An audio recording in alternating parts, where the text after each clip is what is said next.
mukwiye kuba maso, hanyuma mukamenya aho musengera.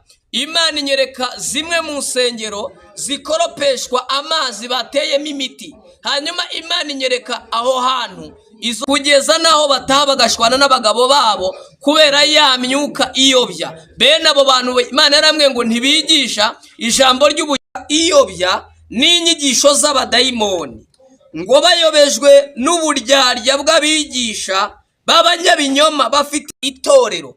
Imana yarambwiye ngo hari amatorero yinjiriwe n'indi myuka, yinjiriwe n'izindi mbaraga, ntago ngo bakoreshwa n'imbaraga z'Imana, bitaye ku zindi nyigisho zitari iz'Imana, bitaye ku mpamba aho kwita ku ntego y'urugendo. Imana nabo irambwira ngo nzabasomera ijambo riri mu rwandiko rwa mbere rwa Timoteyo z'ikindi gihe, iyerekwa ku bana